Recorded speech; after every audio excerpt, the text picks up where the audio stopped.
Hello and welcome to Nights at the Hobby Table. It's your boy, One Take Blake, aka the host of this fucking podcast, here with good old Oblerone.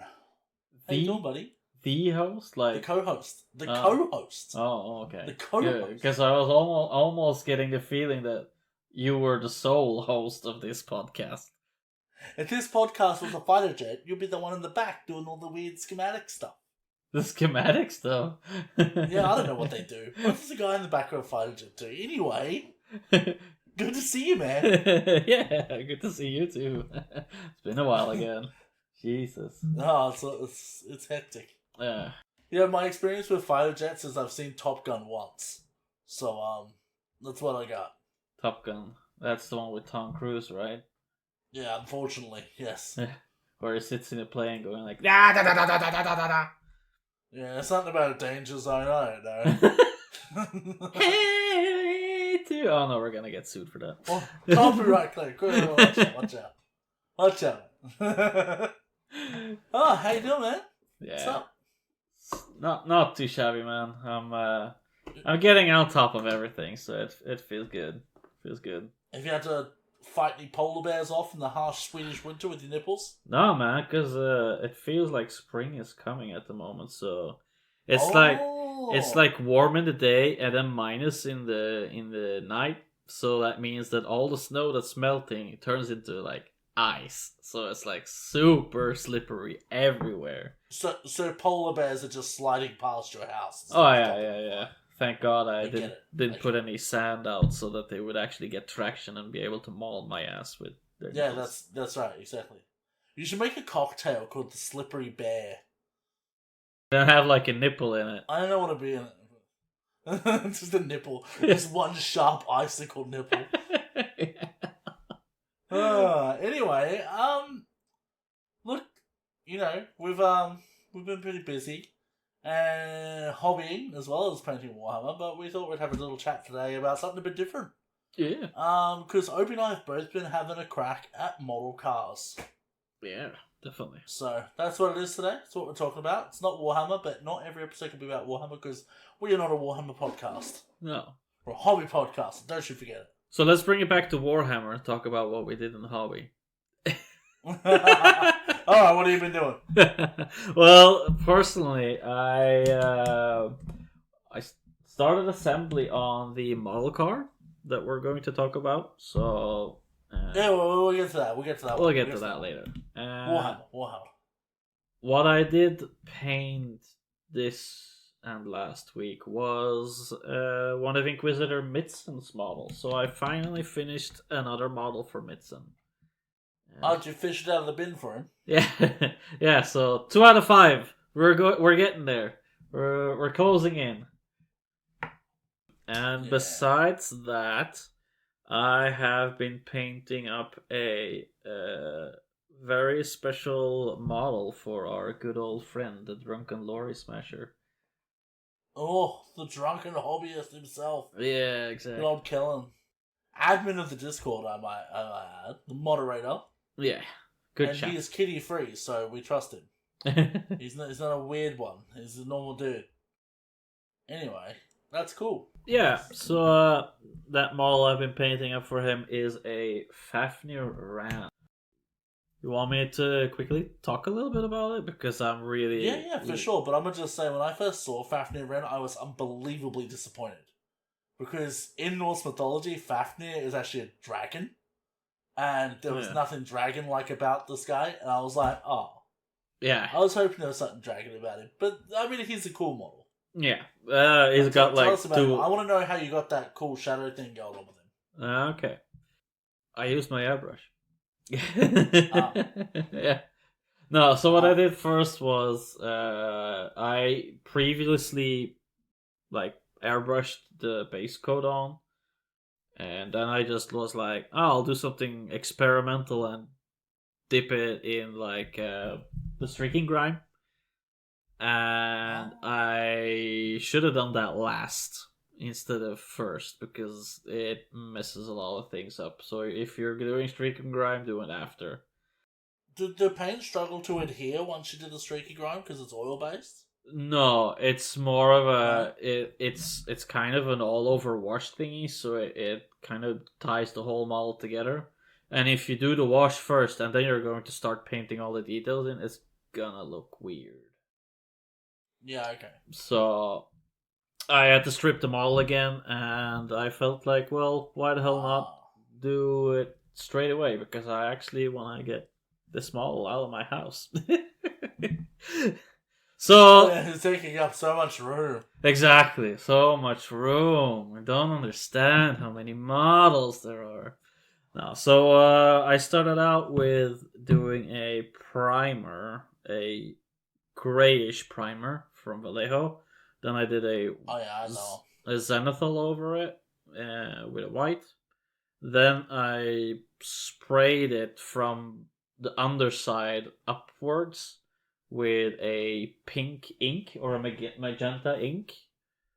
Uh, Yeah. and then I sprayed a yellow. What's the yellow? Avalanche Sunset yellow uh, on the top, and then just let it melt together. I kind of went a little bit too much with the yellow in the spraying process, but I just took the ink again and just sprayed it like tactically in places where I thought it needed a little bit more shadow. So that's how I did it. It's funny because I've been tracking your progress with the model. Like, obviously you uploaded to Work in Progress Mm. channel and that quite a lot. When I first saw it with just the airbrush colors, I was like, that is one tutti fruity looking motherfucker. Yeah. Like, with the pink and the yellow, it's like, that just looks like, I don't know, fruit punch Yeah. carton. And I was a bit skeptical, but once you start dialing in all the bits that are like, say, lead belcher and like all those details, that contrast there is a lot less overwhelming. Yeah. And it just becomes striking, not like, oh gee, it's a bit clashy, like it looks right. Yeah. And I'm like, okay, because it gives it just a bit more life than, say, if it was a brown to yellow scale. Yeah. The pink to yellow looks really cool, so I think you did great on it, man. Yeah. To be honest. Yeah, it's a very interesting model because it's also one of the first shoulder pads that for Space Marines at least that were like had like markings on the sides. I always had like flat ones, and then I had a decoil. Ah. So and like the fist logo is really hard to get it right. It's like a lot of back and forth, like painting the white. Oh, you're painting the black, and then you miss the spot, Yeah. so painting the white again. Back and forth like that. Like it took like 4 or 5 tries to get. You think it's hard painting those? Try shaving off Space Wolf insignia off of shoulder pads. I've done that with a scalpel, and then like sand them smooth, Yeah. so I can have like really cool ornate like rune carved shoulder pads, but without Space Wolf insignia. Okay. That is work. Yeah. Straight up work. Yeah, but I'm really happy with it, and I got like 4 colors left to do in it and do the base, and then I can ship it off to Mr. Drunken Hobbyist himself. Fuck yeah. Yeah. Can't wait for my gift to finally arrive. Yeah, I should probably start on that one after as well. But I'm gonna. I think I'll finish commissions first, so Mitson gets his models after almost half a year. Nah, Mitson knew what he did. He knew what he got to do. So that's cool, man. Yeah. Quick side note on Fafnir, and I posted this in the Risky Rollers Discord chat, and they gave their thoughts about the model as well, and it was pretty nice to hear. Those Risky Roller Boys, they're mad lads. I fucking love them. Big love for those guys. Yeah, they're good chaps. They taught me how to play TTS as well, like a year ago. So they have a YouTube channel and they have a podcast. So they do battle reps. They do like codex reviews and stuff like that. So if you want any tactics, I'd suggest them. Listen to their podcast. Yeah, if you're after something that's a bit more Warhammer centric, Yeah, sort of almost as a supplement to us, because like we don't go 100% deep on everything Warhammer, but like if you want to know about the codex coming out or whatever, or how an army plays on the table, those guys are the ones to go and listen to, and they're fucking nice dudes too. Yeah. Super nice dudes. Yeah, like I said, they teach me how to play TTS and juggle that with their busy lives. So it's nice chaps took me in real fast, and I didn't even play 40k, and I jumped into that chat a couple of times, and our Icon was there. yeah. And me and Icon, we get on real well. And he's like, "Oh, this is Blake. This guy's fucking awesome. He's got his own podcast." And they went, "Oh, hey man." You know? I don't think they realized you and I were together, like doing stuff, but they were really cool guys. So the fact that I was just out of nowhere and they were like super cool. Yeah, super I endorse cool. it. Good dudes. Australian based as well, so and they run a shit ton of events. So check them out if you are very much into playing 40k. We can't remember where they're from, but they're from one of the places that is in Brisbane. So yeah, whatever. Exactly. So there we go. How about you, dude? I've been talking so much now. I want to hear about your hobbies. Yeah, it's nice to hear you talk for once. What have I been up to? Well, a few months ago, I got that box of all those boxes of models. Yeah. And there was some fucking custodians in there that were horribly primed. Like, it was like someone had primed them gold and a lot of it had been just come off. Yeah. They're a little bit mismatched in that, so I've been going through trying to, make sure each custody has their weapon and, fixing models here and there, filling gaps, because none of the mold lines were removed. There was big gaps in the legs of my Dreadnought that I got, big ones that just couldn't be fixed, so I used some model filler, like some Tamiya. It's basically melted sprues. I used some of that in there. And I've got most of those primed now and looking pretty good. I'll show you the thing. So you'll see them from there. Nice. Looking very golden. Nice. Very cool. So they're on the desk ready to roll. I did knock down another Space Marine about 80% as well. Just between doing that shit, I was painting as well. So one more infiltrator after him. One more, and those are done. I just got to base them and they're fucking out the door finally. So, the biggest hobby climb of my life has been those 10 fucking infiltrators, and I don't ever want to paint another Phobos model again. Yeah, those are the guys that kind of ruined 40k for you for a while, right? They're 100%, yeah. I don't know what it was, but fuck them. Yeah. But once that's done, I've mostly only got, I had 3 Eradicators through from the Indomitors. Yeah. And then it's mostly just Blade Guards and Heroes, so they're going to be quite fun to paint. Yeah, they're really I can really take my time with them instead of pushing them out, so that's going to be cool. And then it's all just fun vehicles and shit, which I'm going to make sure my airbrush is running for so I can do the cool Jurassic Park colours. Yeah. Like the yellow and green. Should be pretty good. So I've been doing that. Been working with my fish a bit. I've decided what I'm going to do for my big 6-foot tank that had the Oscars in it that are gone. I'm going to, over time, add a shitload more wood to it and just get it really river looking. Mm-hmm. More plants where I can and whatnot, even if it's fake ones because they chill them up. But I'm going to go with some sort of more peaceful South American fish, like cichlids. Yeah. They get, say, about 8 inches, not the full 12 like the Oscars do. And it should be nice, big, striking, colourful fish with only medium amounts of aggression in the tank, and that's what I'm shooting for. Yeah. So, I'm really looking forward to that. It's going to take a bit of money and a lot of work, but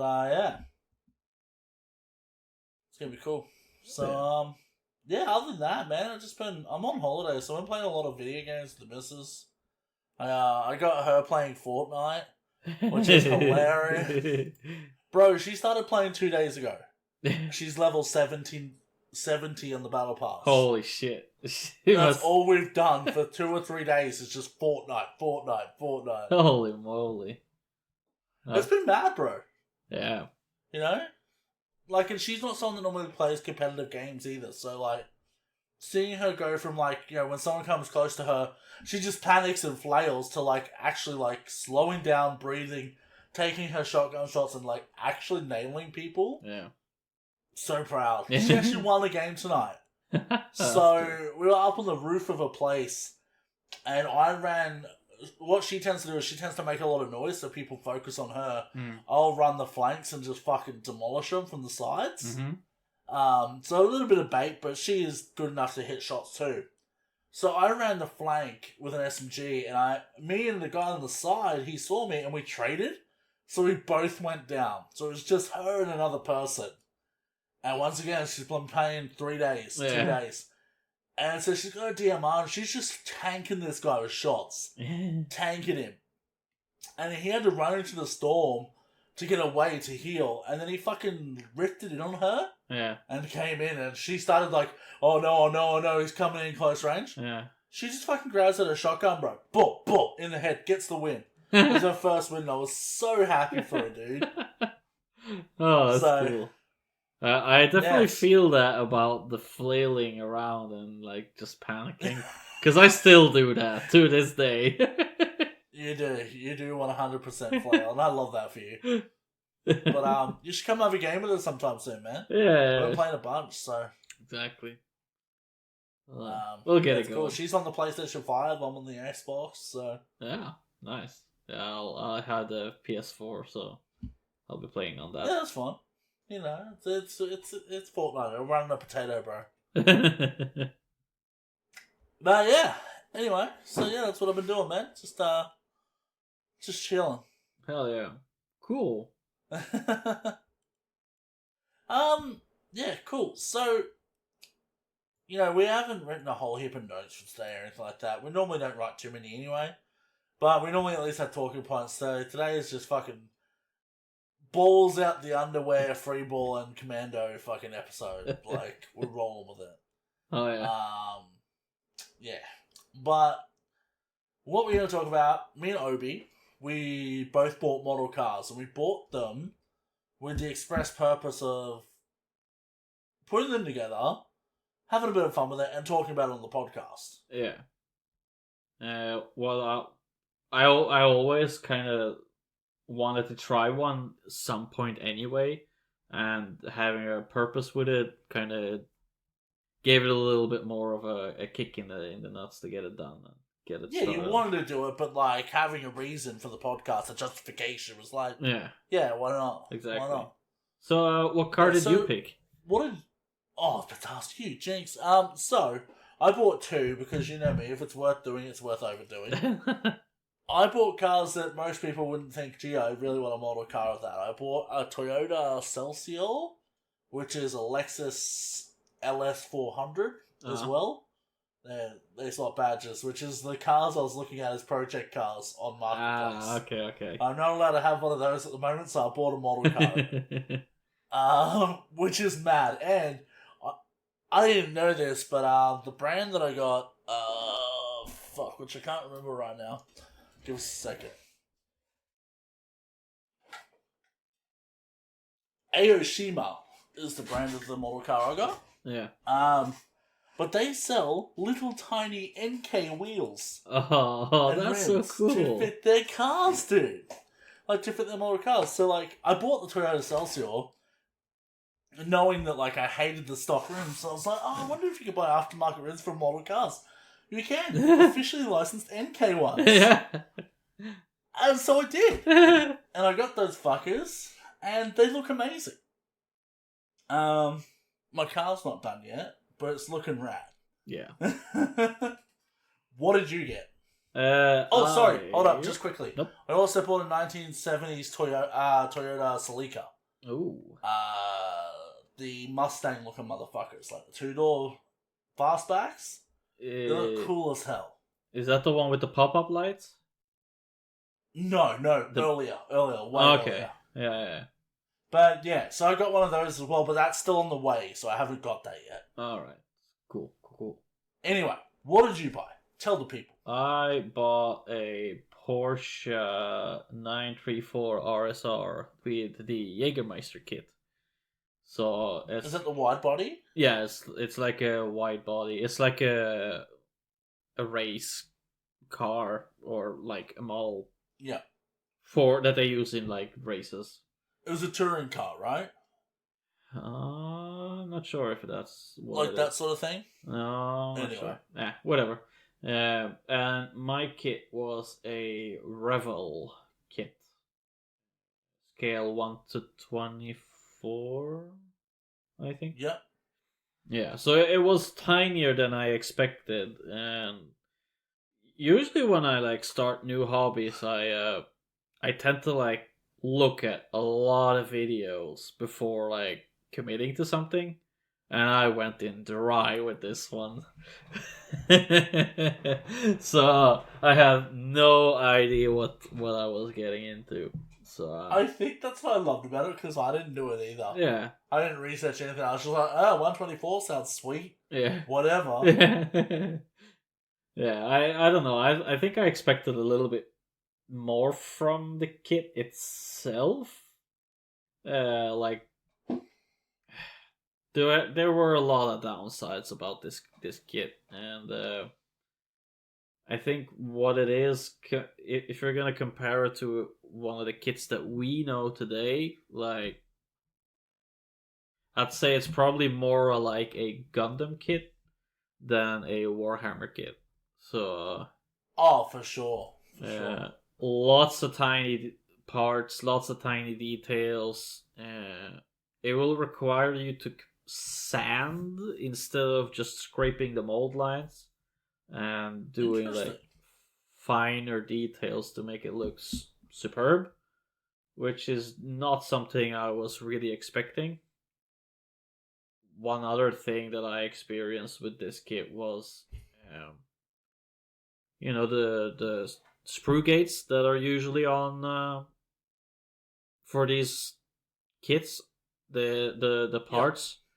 Usually, you would have them in a place that it doesn't really affect the part that much, but for you'd have what's called undergating. Undergating, or where they attach to the least important part of the component. Yeah, right? Exactly. You don't put a sprue gate right in the middle of a Space Marine face, right? So yeah. Or the flat part of the shoulder pad. Yeah. You put it on the edge, which can be easily sanded. Yeah. Exactly. So what this kit had is that a lot of the sprue gates were on parts that were kind of important. So what you had to do was carefully cut it away, your model knife, and then shape it back in what was like the original kind of shape of the part. So a lot of the engine parts are like really, really ugly and really bad constructed. So very, very strange to have to kind of model, like shape it completely yourself in a way, and like sand off important I've had things. A completely different experience. So maybe it's the brand. Yeah. Different. So if you guys are going to jump into this, I would actually advise doing a little bit of research and figure out what you like a bit more, because I have not had to do an engine for the Toyota. Oh, there's no engine. It's not a component that's on there. Yeah. Okay. Right? I've had to do suspension components, which are a bit fiddly, but like, they were all undergated quite well. I've literally done the old snip and shave with like a hobby knife just once. Nice sharp hobby knife, and like there's some delicate pieces. The plastics was nice, they weren't brittle. Just like clip, shave, fucking good to go. Yeah. Even the body, like where it was joined to the sprue, like to the runner. So like the body itself was in its own little bag, so it wasn't actually on a runner, but the bumpers were on runners. But like it was like they'd attach them from the inside of the bumper at the bottom. Yeah. Where it's like you're gonna clip that and show that, and no one's ever gonna see that ever. Yeah. So the undergating was really quite good on that. So I don't know if it's a Revell thing, but I actually haven't ever seen them put out a model that I like yet.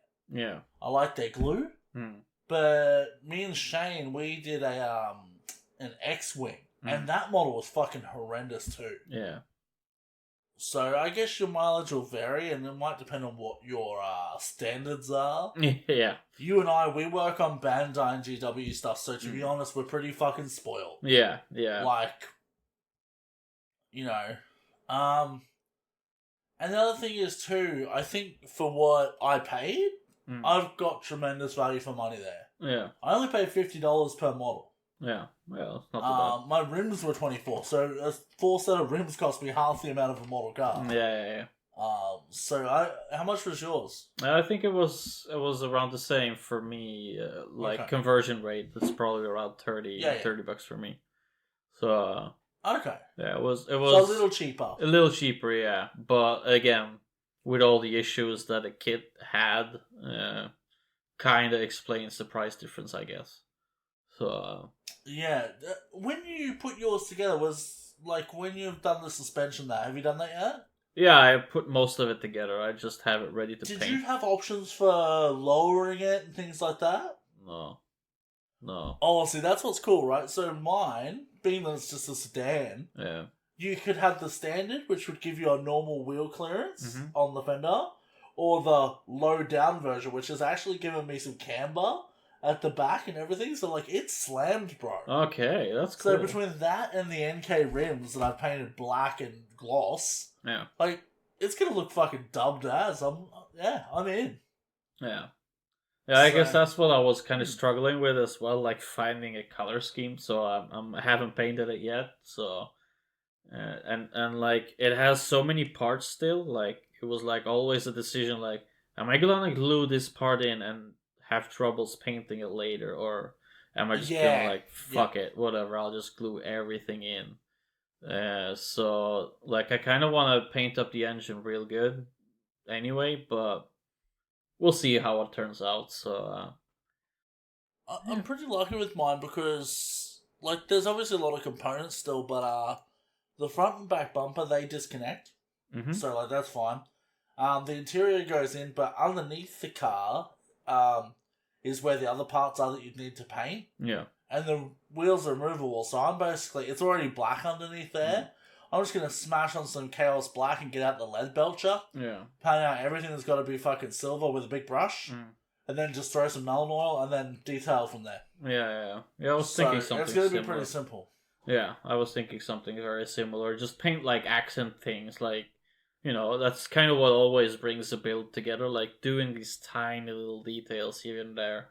It's the same with Warhammer kits and stuff like that. Like especially on knights, like big models. If you're just having like the lead vulture base with null oil and the dry brush, it looks okay, a little bland, I'd say. So if you paint in like details, like black pipes here and there, or like a copper part or red details, it just brings the whole model so much together. And I think that's gonna be the same on this card model kit. It's one of those things though too, like, so for me when I get a new model, the moment I lay eyes on it, I go, okay, how much effort am I actually going to put into this thing? Yeah. So, like, do I want it to be like as close to Golden Demon as I can get it? Or am I just like, it's for me, it's going on the shelf, and I'll like it regardless? So, like, there's a spectrum there. So, like, this car, I was like, I just want to fucking have fun with it. Yeah. So I did. Now, my paint job has actually turned out a little fucking shit on the top. I was using the Tamiya rattle cans, and I did basically primed it, then painted it a silver, and then I've hit it with a metallic red, so it's got a real like silvery pop to it. But I fucking ran out of metallic red. Right, so like there's a few spots where the coverage isn't quite where I want it to be, and it was sort of the sun going down a bit, so I didn't really eyeball it at the time. Yeah. And once it was dry, I hit it with a gloss clear coat, which went all sort of rough and shit looking, so I don't know what I'm going to do with it. The sides of it look great, and I'm not sure if I'm just going to go fuck it and get another can of metallic red and just fucking drench it. So it's like really red and like it won't be shiny, but it'll at least look kind of good. Or if I'm going to mask it off and do like the problem areas, which is the hood and the roof, in Chaos Black. And make it look like it's sort of like a two-tone thing. Yeah, cool. Because the grille was chrome, I painted that flat black. Yeah. Because, like, you gotta black shit out, Yeah. So, we'll see how it goes. But I got two on the way, and I thought, it's my first model car. I'm not stressed about it. If it's a bit shit, it could go in the bin in a few months. I don't care, Yeah. Let's just have fun. Yeah, fair enough. What I would say is...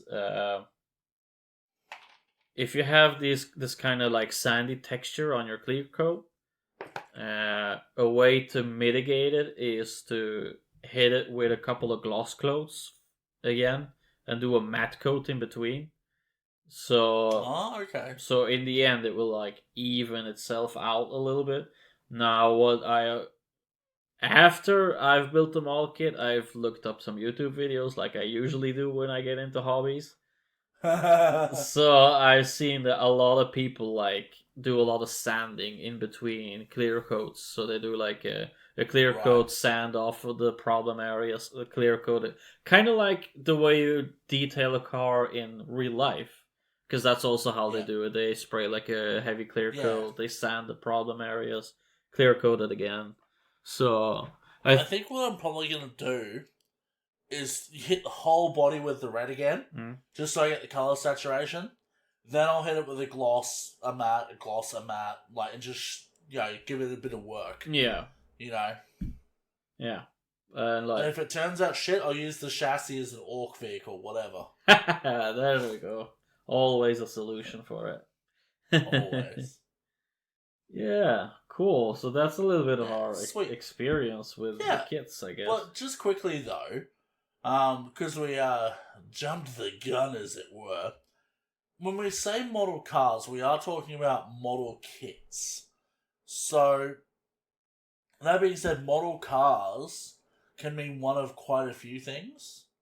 So, you can get die-cast models of cars that are pre-built. Hot Wheels, for example. You buy it. Oh, yeah, and bigger ones too. Like, you can buy 124, 150. Yeah, I got one of those. Quite big ones that are proper collector's items. Exactly. Yeah. Like, people buy them and they collect them and they put them in the shelf. Now, I think that's cool. I love that. It's not a hobby I'm into because it's just sort of not the creative side of things. Yeah. If I'm collecting something, it's going to be retro video games or dime bag guitars or swords or one of many things I already collect. I don't need a die-cast car collection as well. Yeah. There's also RC cars that are a whole ass thing that I would like to talk about at some point. Yeah, I would actually get an RC car. Same here, dude. Same here.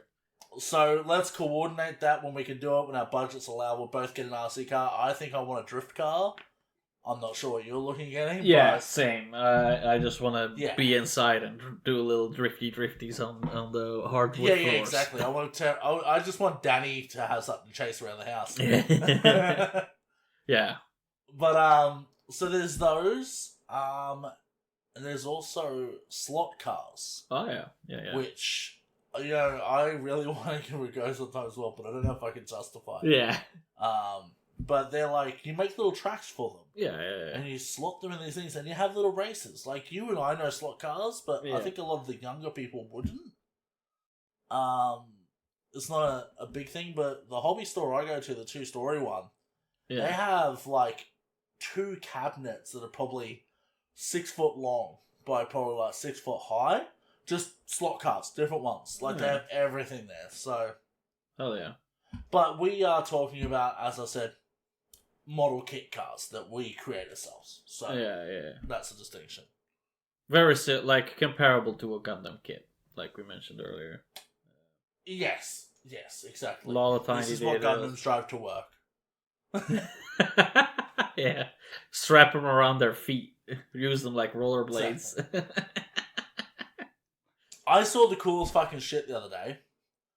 And this is so up my alley. I'm in quite a few Gundam groups on Facebook. And this dude started posting pictures of what he's been doing is making dioramas underwater in his fish tanks. Oh. With Gundams. Ooh. And algae grows on them naturally. So you do battle damage and shit like that, make it look like someone's dead. Like a dead Gundam, a mobile suit. And then when the algae grows, it just looks like it's underwater naturally. And I said to him, I'm like, dude, what did you clear coat that with to make it not kill the fish? And he's like, dude, it doesn't kill your fish. And I'm like, what do you mean? And he's like, well, I haven't painted them, so it's all just coloured plastic. He's like, he's like, he was saying to me that he's had model kits in his shrimp tank for over a year. Yeah. And never had an issue. Oh. And shrimp are quite fussy to chemicals in the water. Yeah. So, like, if shrimp die, you might have, they're going to die well before, like, a hardy fish, for instance. Yeah. I thought it was really fucking cool, so I'm like, miniature aquarium with Gundams sometime? I mean, it would be super cool to have just, like, the RX-78 and the Zaku scene, Just the classic one.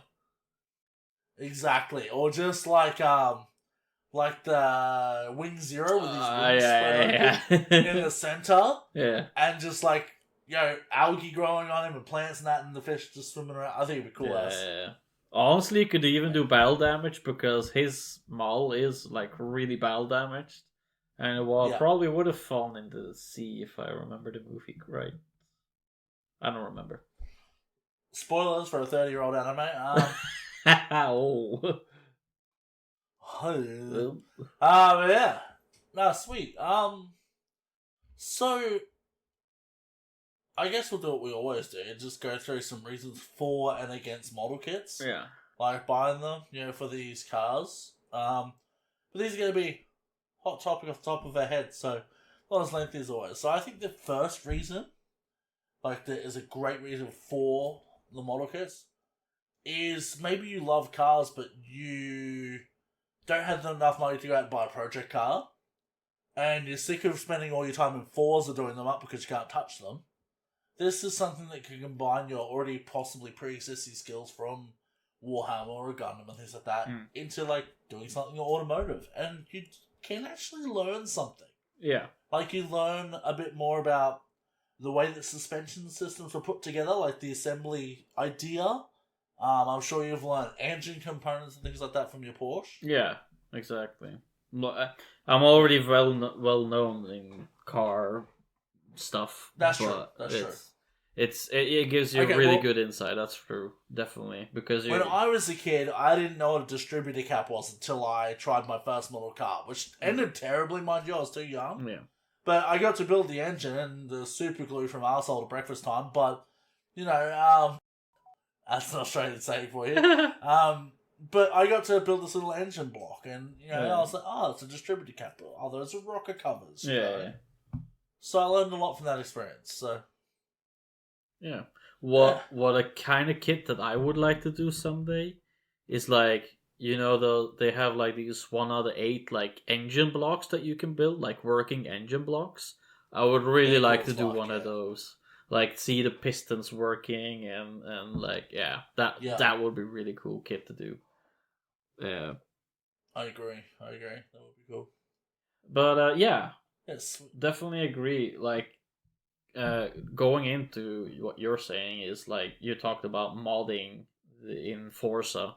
You can do that with these model kits as well. Like if you feel like this kit really has like a weird bumper design, and that's something that people modify all the time on their real cars as well. Like is just fill the whole bumpers up and just sand pieces or shape them completely new and do wicked cool stuff. Like, and if you intend to actually buy this car later on, you can do all your experiments on the model car, and you can go back and reference everything.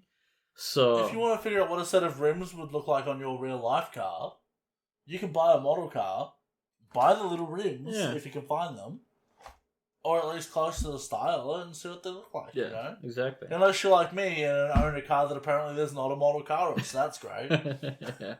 That's why I like old cars, Blake, because old cars are always... My car's 11 years old. 12 years old. That's not old. It counts as old. That's not an old car. My car's nearly in high school, okay? I have a car that's out of high school. Is it your Volvo? Yeah. Which you always hate on. Yeah, I do. Duh. Bro, they had a Volvo station wagon for $1,200 on Facebook and I'm like, do I buy it just to take photos on the hood and send to Obi? What? Oh. I'm joking, I'm poor. Please subscribe to our Patreon. What else is cool? Like testing color schemes and stuff too is a really good thing.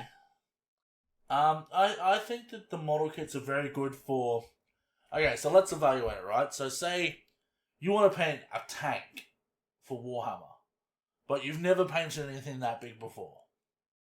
You can buy a $50 model kit and practice everything you need to practice for that tank on that car. Yeah. Like large flat surfaces. You could do edge highlights and make it look like it's a manga style car. Yeah. You could do anything like that with that car. And you got a cool car for yourself. Or maybe you give it to your nephew for Christmas if he's young and likes cars. I don't know. But it's transferable skills, and I think that's always fucking cool. Yeah. Maybe you want to get better with your airbrush with blending colors. Yeah. Or with making like cool metallic schemes. So you toy chameleon. with that. Or I really want to do a chameleon color car one day. There you go. Maybe you want to test out a new paint and see what its coverage is like on large flat surface. So you do use a car that you've just got sitting around there or whatever. Yeah. I think they're great for that. Yeah, definitely. And once again, if you had a shelf with a heap of Gundams on it, you could actually make them look like they're at a car meet, like doing gang signs now. I think that'd be pretty cool. Have fun with that. Yeah. Yeah, I mean, they are really good shelf pieces as well. Like, you're not going to put your real life sized car inside. There's people who do it, but if you can put it on a shelf, it'll be not taking up as much space as it would be if it would be a real car. So. Exactly. Yeah. Yeah, I mean, that's it, man. And, like, maybe you had a car when you were younger that you had to sell, but you loved it. Maybe, and now they're worth a lot more money. And you're not going to own one, but you can always have a memento. Yeah. Of one that you've built. Like, I literally bought that Toyota Celsior because I was looking at one on Marketplace and I'm like, I really want one of those. Yeah.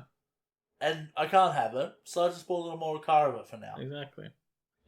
Make do, especially in this kind of economy. It's a good man. way to get something you kind of want without actually getting what you want. Yeah, exactly. Well, we won't talk about the economy because it's fucked for everyone at the moment. Yeah. It's a healthy compromise getting a little smaller car. Absolutely. Yeah. Absolutely. So Cool. hopefully you have the car available that you are looking into. So, and I was thinking to myself too. You hear talk about the mods you can do to it. I've literally been watching dudes on Reels. Like, they were showing how to make a realistic boot lock for the cars. They were lowering them by cutting the springs on the model, like re-gluing them and shit like that. But I reckon, if you're pretty good with CAD, you could print off wide body kits as well. Oh, yeah.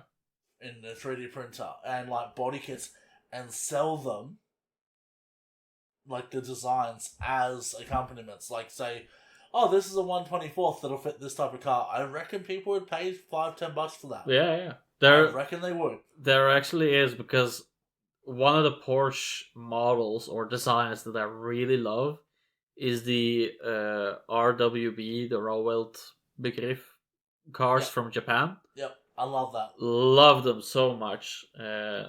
And you can actually buy model kits with the whole bumper setup.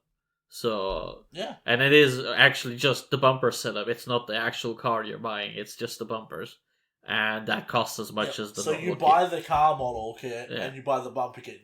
Yeah, exactly. So it's there's so many cool things out there, especially for car nerds. It's something will fill your happiness place. So yeah.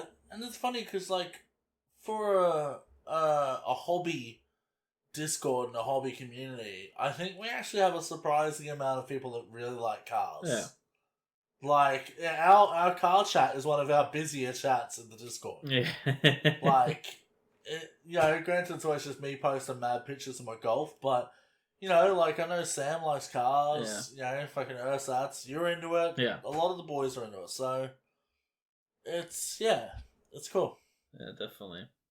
It is. Like you mentioned earlier, like, they're a super good way to learn techniques on. And I think, especially because car surfaces usually, if you're not into matte finishes, they'll usually have a very high gloss finish, which will require you to sand and do gloss again and then polish it up afterwards, so you get that real shine in the car. So yeah, those are again, real life applications. Like if you're going to detail your car in real life, those are also techniques that you will apply to it. So Yeah. Well, that's the thing, man. It's like, I know that I haven't nailed my car yet, like the paint job on it. So I'm gonna fuck around with it and try and figure out what I need to do to nail it. yeah, And if it goes to shit and I don't finish that model, my next car, I'm gonna know where to start. yeah, So I was like, yeah, cool. And like, if I was to paint, say, a tower hammerhead with large flat surfaces, and I encountered the problem of the paint looking grainy, or I didn't quite have enough, or those sorts of problems, yeah, I know to tackle them the same way I tackled them with my model cars. yeah. And that is so helpful with anything, like you said, so... Yeah. I don't know if I can think of any more positive things to say about all cars. Well, I think if you had kids, that'd be a very cool thing to do together with a kid. Yeah. Honestly, I would look more into which kind of kits though, because the one that I had, a lot of parts in there that are very finicky. So I think in general we can say, at least from my experience, try to avoid Revell. yeah, Unless you've done your research and you know it's a type model. I've never had good experiences with yeah, them. Their glue's great, but everything else, yeah, yeah. But they do a lot of different model kits, those guys. They do all, like, military stuff up there as well, so... Yeah, I don't know. I think it's a quality, not a quantity thing. Yeah, probably something like that. So, I think to me it might be a kit that I'll try next. Yeah. I don't know if I'll buy another Porsche, but... I don't know. Like I said, man, those Aoshima ones, they go hard. Yeah. I rate them. You know you're in for a good time when your instruction manual's in Japanese. Yeah. Then it's quality controlled by Mr. Japan itself. That's right, exactly. Because they don't fuck around over there, man. No. Good shit. Nice. Any negative things we have to say about them? I hate to be a negative Nancy, but there is a lot more of a commitment to a model car than you realise when you get it in the box. Right? That's what I thought as well. It's like... You grab it and you pop it open, you're like, oh yeah, got the shell, got the chassis, how many fucking bits can there be? And then, like, next minute you're covered in glue, you're weeping, there's paint everywhere, the house smells like fucking spray paint. Yeah. And you're like, gee, I thought this model was going to take me 2 hours. I'm now 8 hours in, and I don't know how to glue the suspension components that are the thickness of 5 pubic hairs. Yeah. I don't know what to do. Yeah. I think I had the same issue. Like, I didn't really know where to start with it. And I kind of went in with this vision of, like, I'll probably just paint every part individually. And the more parts I clipped out, I was like, okay, I'll just glue this one here. And I'll paint it completely and then do hand painting. But I'll glue this one onto, and this one and this one. And before I knew it, I glued the whole car together. And I was like, well, shit. Now what? How am I going to paint all of this with an airbrush? Or it'll be hand painting basically everything and then going over it with a clear coat later on just to get it even. So, yeah. Bingo. It's a lot more commitment thinking. Like, if you look at these YouTube guys who, like, assemble these kits, they make it look so easy, but, you know how much work actually goes into those videos. There's like 30, 40, 50 hours. So if you want it to look immaculate and like do your own spray colors and everything, like if you're just assembling the kit, if you're just assembling the kit, it'll be fine. If you're happy with that, that's fine. But if you want it to look like an actual car, you're gonna have to put in the time. To be honest with you, I thought getting into it that it was going to take me about the time it would take to build a high-grade Gundam and do some custom painting on some panels. So I thought, well, it takes me, I think, maybe 3 hours to do a high-grade because I'm pretty fast at it. Yeah. I can snap those out and get them together pretty quick. and then maybe like another hour or two for the painting, and then some detail work. So what's that? 5, 6 hours. I expected a 6 hour scenario. No, I've put 6 hours into that already. Yeah. And it's still in bits. Yeah. So. Yeah, it's the same for me. Like, there's a lot of loose parts still in there, and like some things that I don't really know how to tackle. I need to get masking tape, and I also want to get like an engraver just to like accentuate the car trim and like between the hood and stuff like that. Oh, like the panel line carvers. Yeah. Is that what you mean? Yeah, something like that. Like they use in the Gundam shit. Yeah. A scriber. Yeah, scriber. That's the name. Correct. Yeah. So want to do that just to enhance the lines a little bit, so I can use the panel accent to get the black running and stuff. So it's interesting that you say that, because my car, the details are deep enough that I won't need to do that at all. Yeah. Like, I think there might be a big difference in the quality there. Yeah. Because the edges on that car, I could grab out my Tamiya panel liner right now and do the car. It'd be no issue. Yeah. So. Yeah, I think for this one it's not quite 100% deep enough.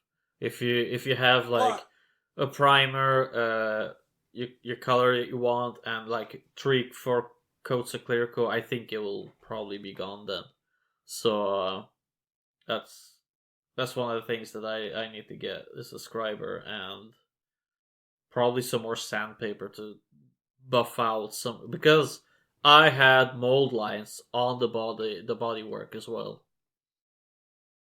That's disgusting. Yeah, I mean, so there's none of that on the one that I got. Yeah. Like none. Yeah, so a little bit disappointed by that too. So it is what it is. So my next one I would say is, unless you're an octopus, be aware that these will present some challenge to you, even if you're a fucking experienced builder. Like, I've built my share of Gundams. I know you have too. I built my share of models. You know, I'm pretty good with my hands. But that suspension pushed me the other day. Like, it fucking pushed me. So there was, you got the body flipped upside down, right? It's like a sub-assembly. I had to get a spring on each side that are the size of, like, you know, a screw. Like a small screw. yeah. Like this. Yeah. Yeah? I had to slot those in on the exact right angle, and these other two things that were literally as thick as... You know when you eat chicken, and there's that little leg bone on the chicken leg, like that little tiny sharp cunt? Yeah. It was like the thickness of that. Yeah.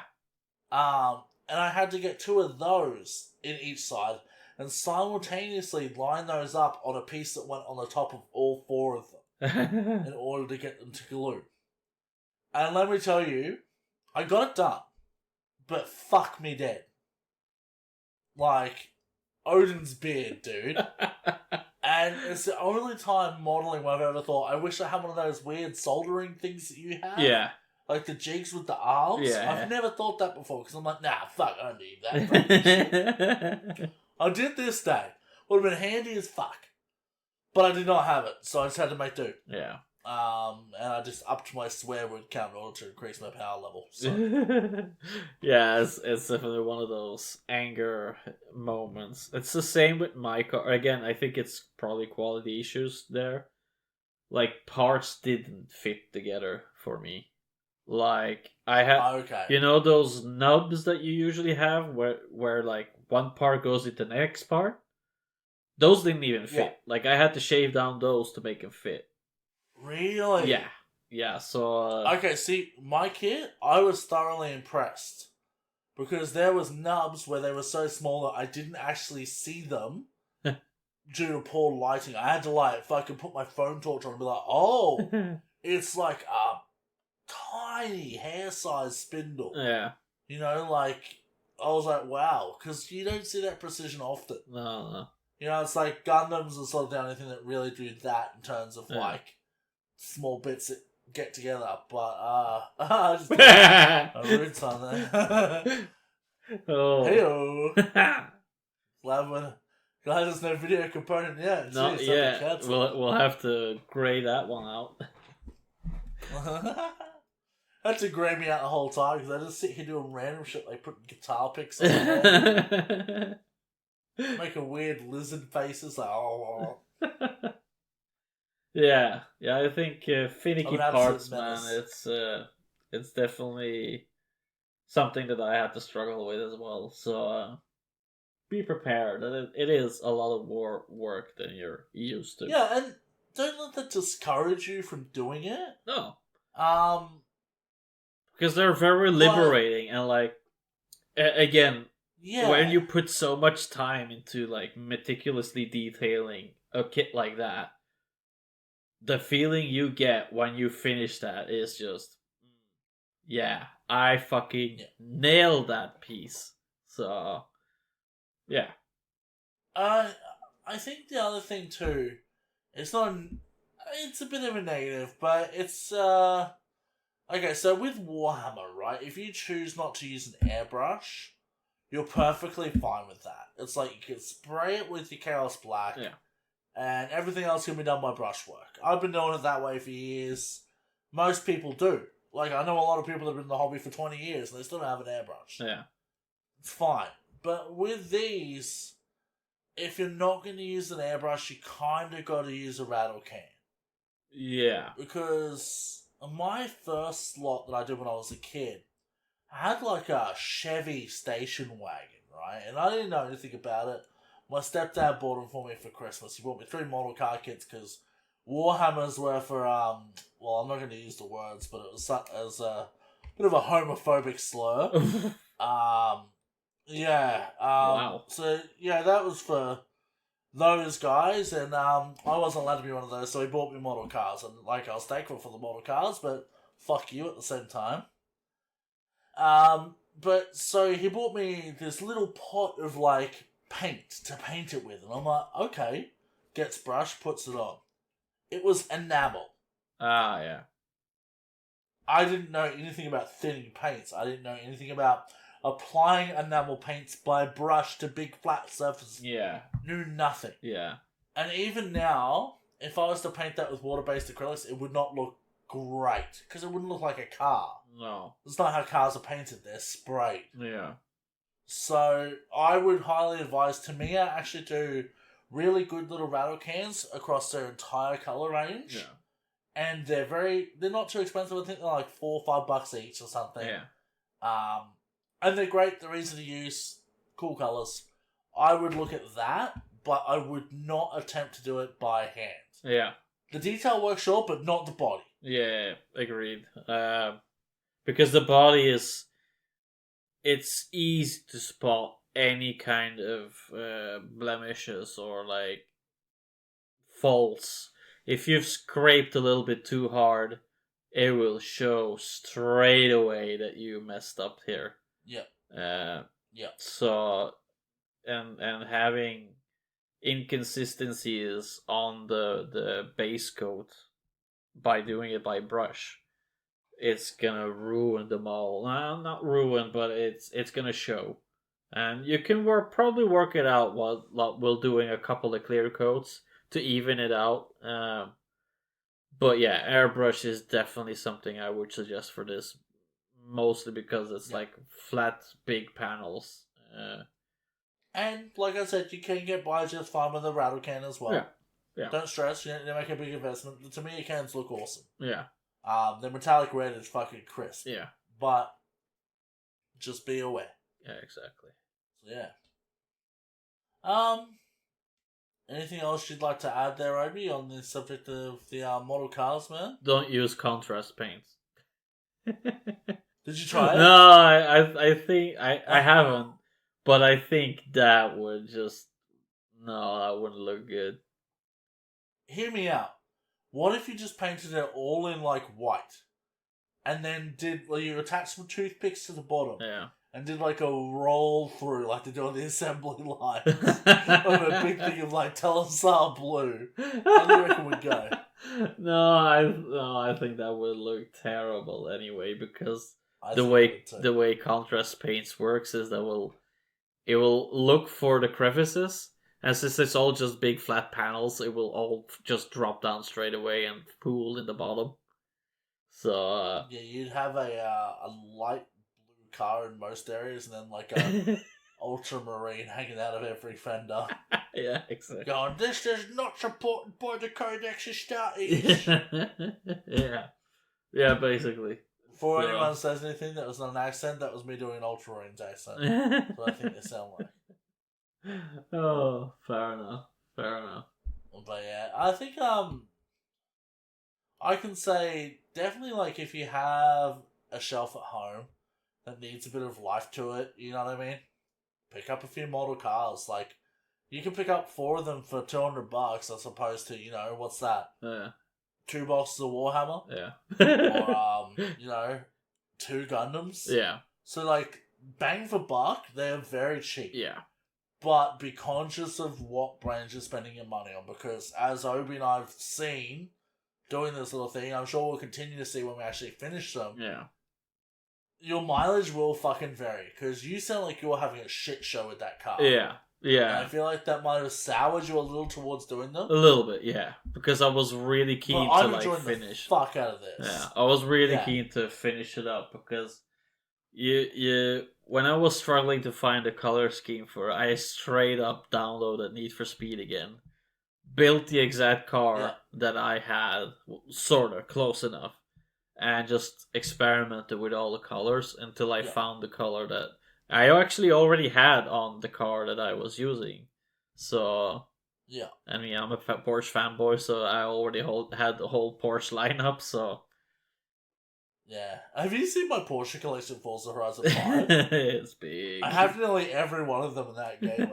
I had like nearly 700 cars or something. So.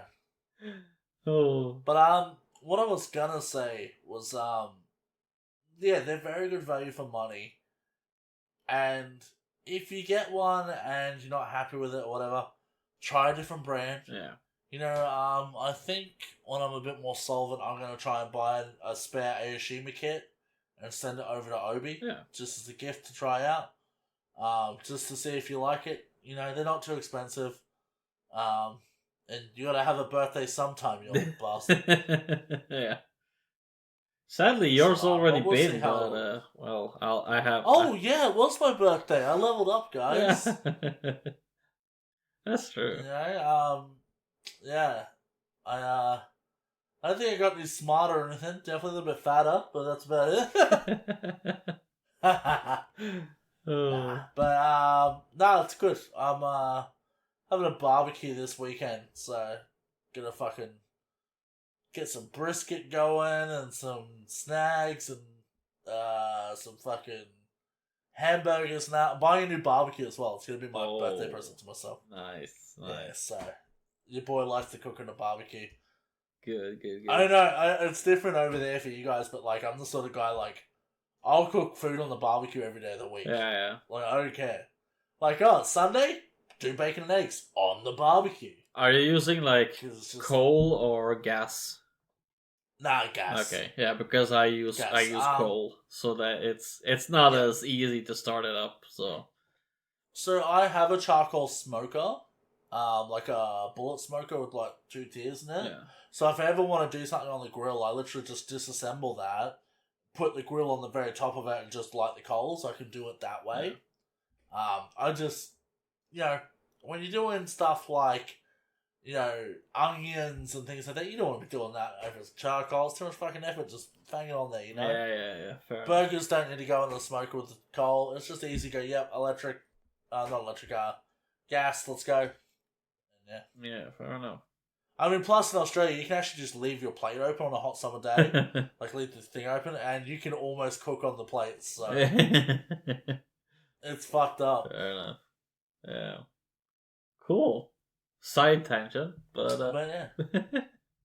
Yeah. Hey, that's what we're all about here. This is basically just my ADHD brain manifest in the podcast. Hell yeah. Alright, well, so we didn't really do a music section this week per se as a listen review thing, because once again, not much is out, but nope. I did want to have a talk to you about some guitar news that came out. Oh. Yeah, you got what I was saying. So, Oh, yeah. after many years of me waiting, Solar Guitars finally announced their X-shaped guitars. Oh. Now, yeah, so now I know you're not a Dimebag fan, Obi, but you know me. Like, not even just because of Dimebag, but because I've always played MLs and Razorbacks and that, they are actually my favourite shaped guitar.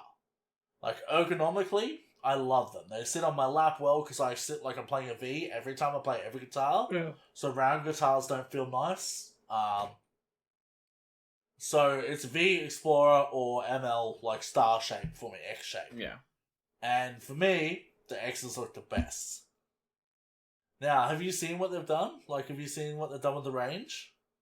A glance. I gave them a glance. A glance. Okay, so he announced that they're doing a European-made series of guitars now as well. By the way, so you can they're about I think $5,000 or $6,000, but same as you pay for US.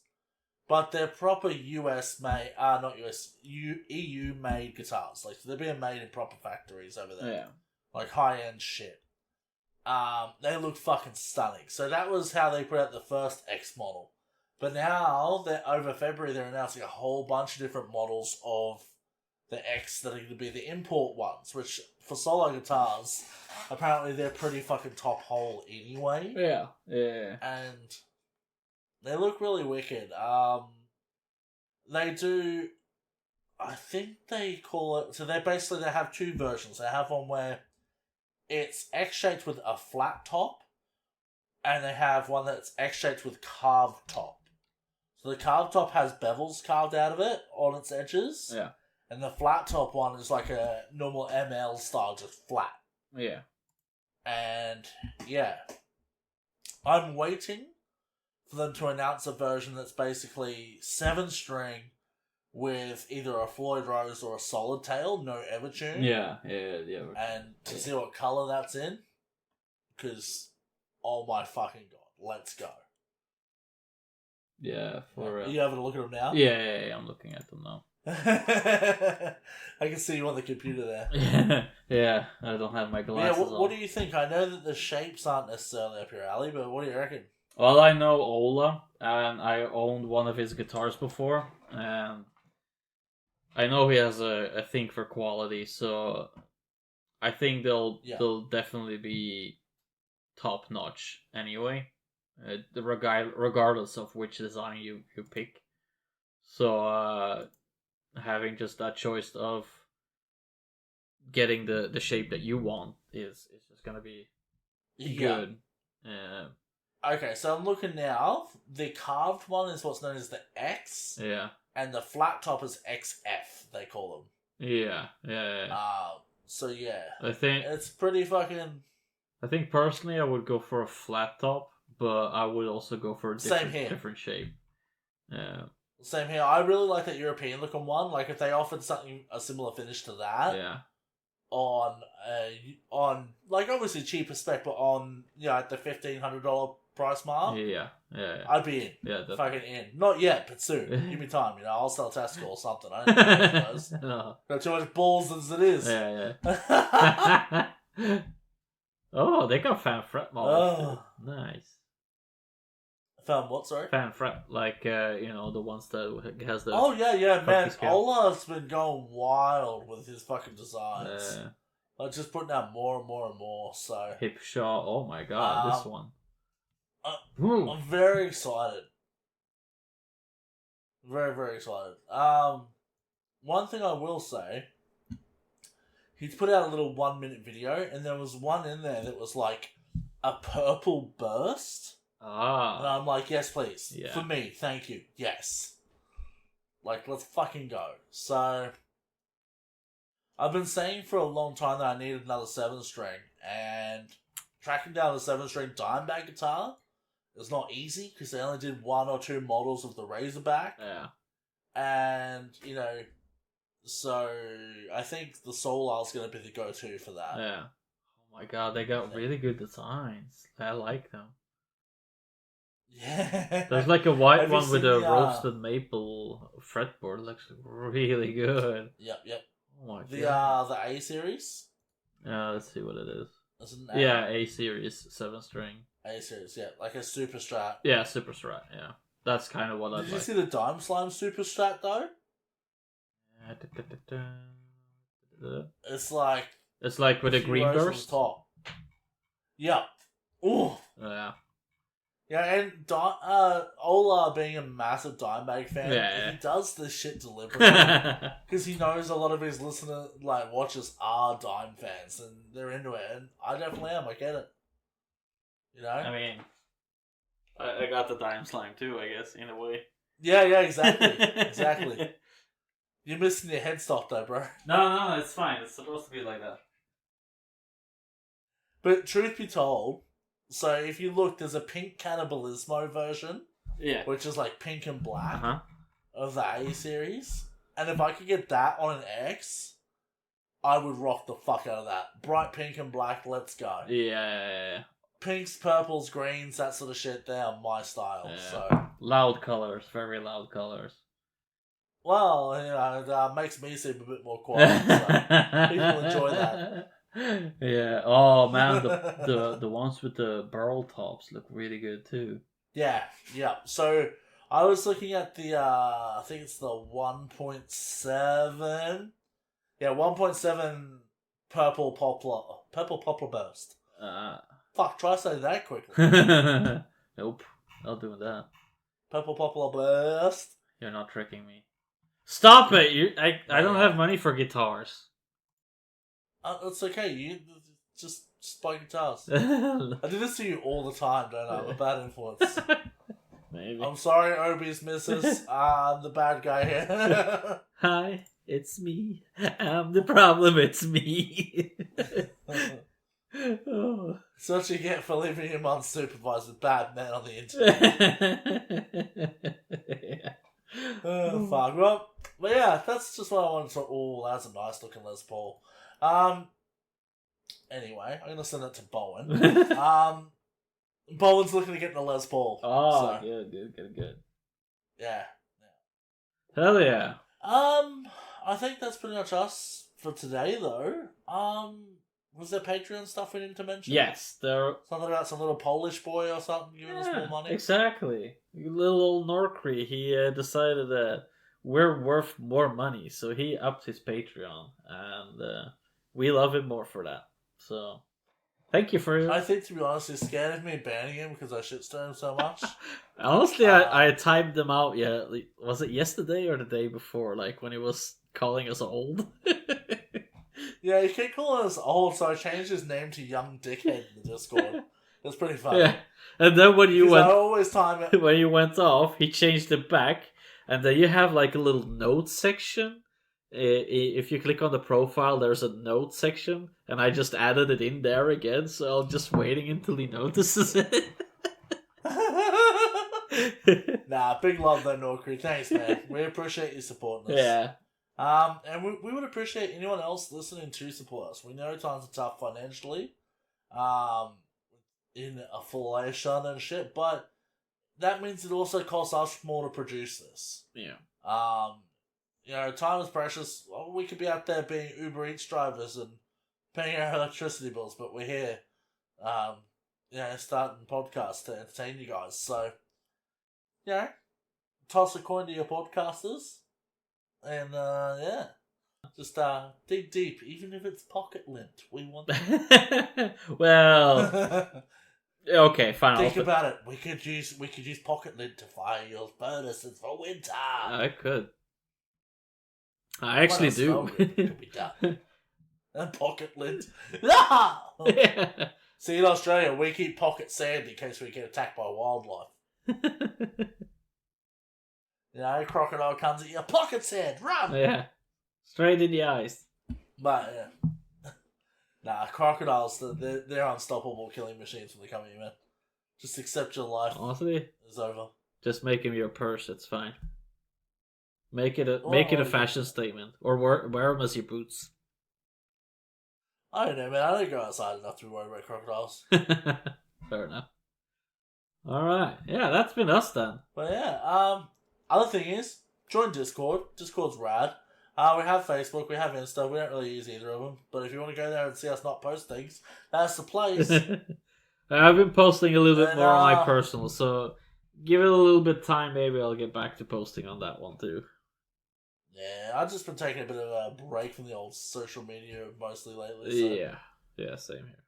There's just a lot of shit on there, so I'd rather hang out with our homies in the Discord than look at that shit curated by Zuck, so... Yep. Fuck Zuck, hang out in the Discord, guys. We're there, we're always hanging out. You know, we never wear pants, whatever. Sometimes. Anyway, with that, I'm gonna have to say, it's very humid here, so, remember to crank that hand. You dry your pants. And we are the Knights of the Soggy Pants. I mean, Hobby Table. Oh. See you guys. Bye, dudes.